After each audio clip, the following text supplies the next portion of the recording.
Et beh, justement, le formateur qui est à l'écoute de ses apprenants, Ouais. le formateur qui se décarcasse pour ses apprenants, Mmh. le formateur, qui se remet en question, mais qui va pas se dévaloriser, hein, attention.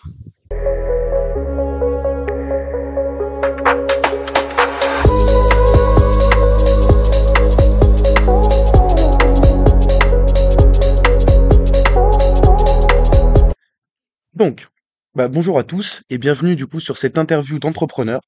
Aujourd'hui, nous allons découvrir du coup, l'histoire de Katia Steiner. Est-ce que, je l'ai bien prononcé? C'est bon?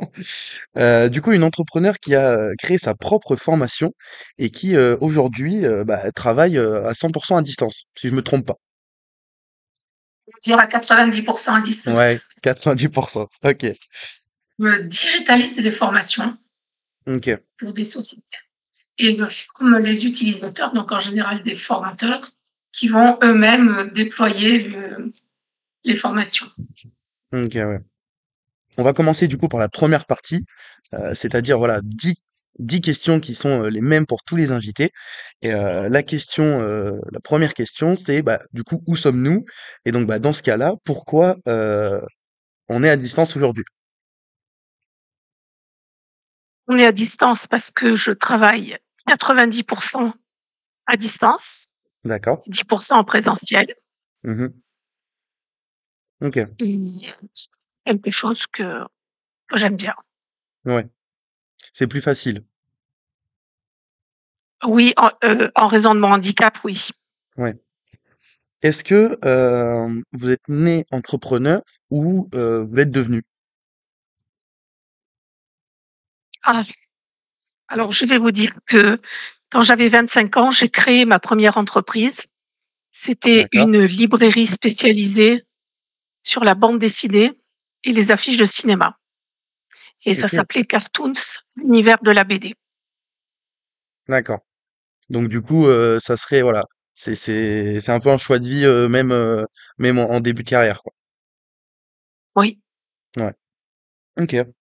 Est-ce que vous avez un mentor? Ou est-ce que vous avez eu quelqu'un, voilà, qui vous a, inspiré dans votre parcours et qui fait que vous êtes un peu là, aujourd'hui? Je n'y ai pas vraiment réfléchi, mais c'est vrai que alors c'est pas une personne connue, Mmh. mais c'est ma grand-mère OK. qui a qui est une femme qui a beaucoup voyagé et qui me disait toujours: «Entreprends les choses, tu vas les réussir». Et au final, est-ce que ces paroles, ont porté leurs fruits?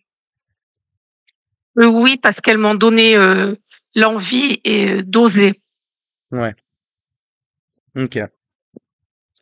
Est-ce que des gens, je pense que c'est le cas pour beaucoup de monde, mais est-ce que des gens ne croyaient pas, du coup, peut-être en votre premier projet ou entre ce projet-là?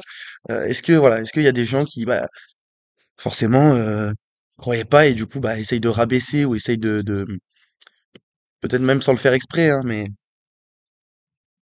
Ah ça oui, donc comme je vous ai dit, j'avais 25 ans. mmh, Je n'ai pas fait d'études commerciales. OK, J'avais fait des études pour être prof d'allemand, donc ce qui n'a aucun rapport. ouais, Mais, alors certaines personnes, m'ont dit: «Oui, tu vas droit au casse-pipe» et cetera. Mais la BD, c'est quelque chose qui me passionne. Donc j'ai tenté le coup. Mon père, qui lui est un commerçant dans l'âme, venait souvent m'aider à la librairie et il m'a donné des trucs et astuces, on va dire, pour, heu, pour développer cette activité. OK. Et prochaine question, est-ce que enfin, comment, du coup, vous arrivez à vous diversifier dans votre activité? Et est-ce que vous le faites aussi? Oui, oui, parce que je suis, donc aussi ingénieure pédagogique de l'AI-formation et je suis coach corporate and life.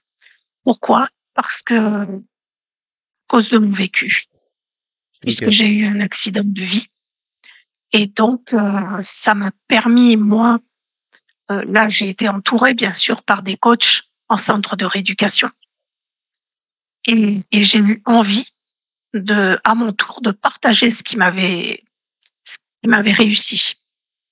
Donc c'est Ouais. pourquoi je suis devenue aussi coach. Ok, ouais.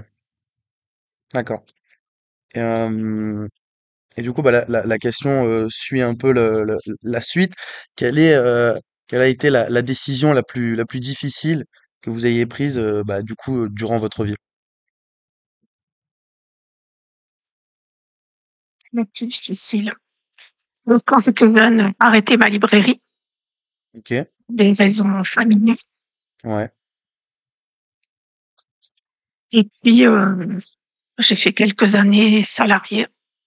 Bon, c'était très intéressant, puisque alors j'ai changé complètement. Je suis partie dans l'informatique. Ok. C'était les grands débuts de l'informatique pour les petites entreprises, etc. Et je suis devenue, ça s'appelait analyse programmeur en télétraitement et conversationnel de gestion. Hmm, Ce qui se fait maintenant, bon, un analyste, un développeur web en même temps, enfin, un peu tout ça. ouais. Ok. Ouais. Cool. Est-ce que vous avez trois mots qui bah, drive votre vie, qui sont vraiment hyper importants, qui font un peu toutes vos journées chaque jour? Bah, j'ai la maxime de ma grand-mère que j'ai fait mienne. Et c'est-à-dire? Ose, Ose? ose, Ok. fais, tu réussiras. Ouais. Ok. C'est un peu voilà, c'est un peu l'héritage que du coup vous mettez en place tous les jours, quoi. Voilà. Alors, elle a pas dit ça sera facile, hein. Oui. Elle a pas dit qu'il y aurait pas d'échec, mais je Ouais. réussirai parce que tout ce que j'entreprends finalement, que ce soit une réussite ou pas, je vais moi le prendre comme quelque chose de bien. L'erreur est source d'apprenance. Complètement. Ok. Euh, Quelle est votre activité préférée pour bah, vous déconnecter, pour tout lâcher et voilà, repartir sur de bonnes bases? Je chante, je suis soprano lyrique. Ok. Et ouais, ça vous prend combien de temps du coup à peu près, peut-être par jour, par mois? Non, parce que j'ai aussi suivi des cours de direction d'orchestre.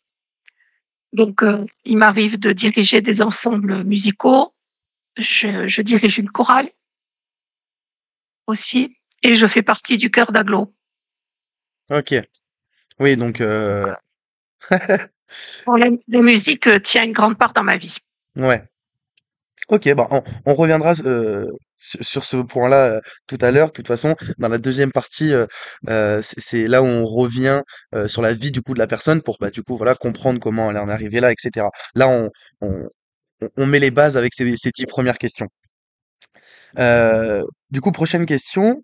euh, Est-ce que du coup vous avez eu le plus gros contrat de votre vie? Qu'est-ce que ça a été? Est-ce que ça a été peut-être en chiffres ou est-ce que ça a été d'une autre manière?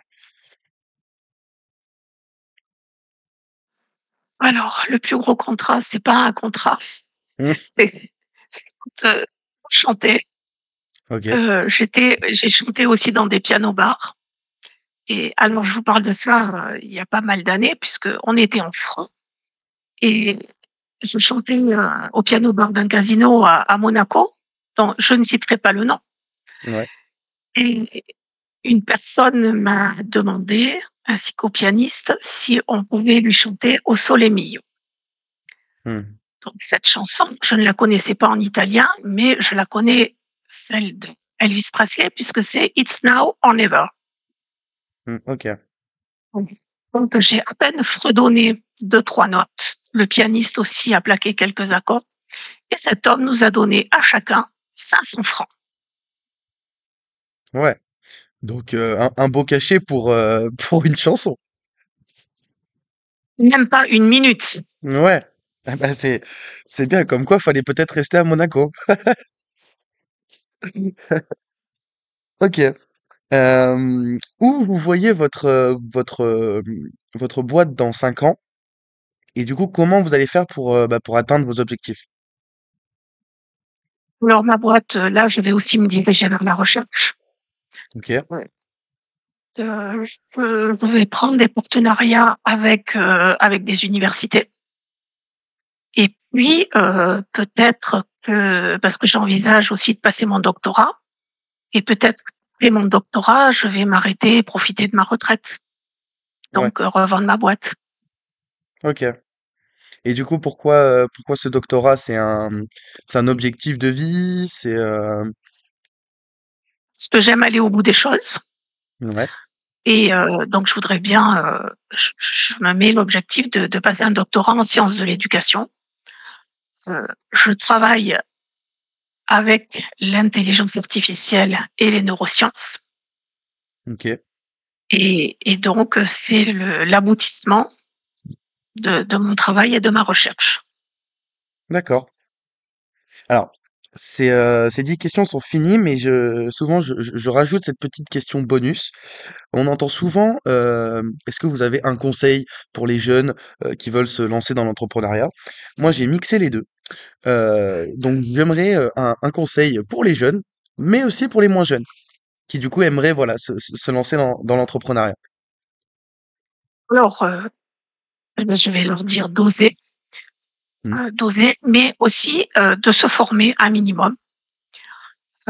Ici à Carcassonne, il y a, une formation organisée par la CCI qui s'appelle Créa Boost, OK, formation gratuite et qui va donner les bases de la gestion d'entreprise. C'est vraiment les bases, mais c'est pas mal. Pour les étudiants, il y a un DU, heu, le DU des étudiants entrepreneurs.